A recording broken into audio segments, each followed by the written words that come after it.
He always sat on the last bench, quietly. In the geography of the classroom, the last bench felt like its own continent, a world away from everything else. It was his sanctuary and his prison. Every morning, he'd be the first to arrive, slipping into the room before the noise and the chaos.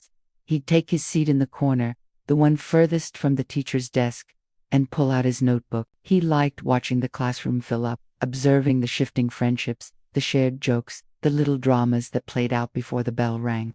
From the last bench, you see everyone, but no one really sees you. It's a strange kind of invisibility. You're there, but you're not. You hear the laughter, but you're not a part of it. You see the hands go up, but yours stays down. The fear was a constant companion, a whisper in his ear every time the teacher scanned the room for an answer. What if I'm wrong? What if they laugh? He could still feel the sting of it from years ago, a memory that played on a loop. A simple question in third grade, a wrong answer, and a ripple of laughter that felt like a tidal wave. Ever since then, silence became his shield. He'd lower his head, pretend to be engrossed in his book, anything to avoid being called upon. It was easier to be invisible than to risk being seen and found wanting. He learned to live with the labels the world assigned to each row.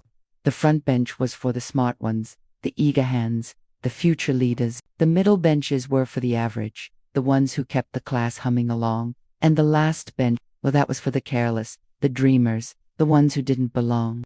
He didn't believe it was true. Not really, but after a while, a label starts to feel like a skin you can't shed. Then one day, something shifted. It was a normal Tuesday, a history lesson droning on about ancient civilizations. The teacher, Mr. Harrison, asked a question that hung in the air, unanswered. The usual hands were down. He scanned the room, his eyes moving past the front and middle rows, and then they stopped on him.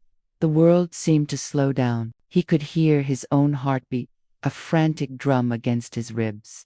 The silence stretched thick with expectation. "You," Mr. Harrison said, his voice calm and even. "What do you think?" For a moment, he froze. The old fear coiled in his stomach, but there was something different in the teacher's gaze. It wasn't a challenge.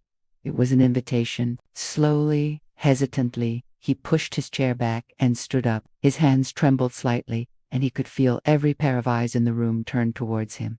The room was silent. He took a breath and began to speak. The words came out quietly at first, then with more confidence.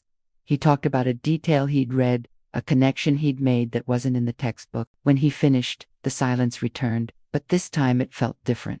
It was thoughtful. A slow smile spread across Mr. Harrison's face. "That's a thoughtful answer," he said, his voice warm with approval. "Your answer matters too." Those few words were like a key turning a lock he didn't even know was there. Your answer matters too. It was permission. It was validation. It was hope. The next day, when Mr. Harrison asked a question, a hand went up from the back of the room. It was hesitant, but it was there. It was his. Sometimes the quietest child is just waiting to be believed in. Encourage the silent ones. Their voices are waiting to be heard. Thanks for watching.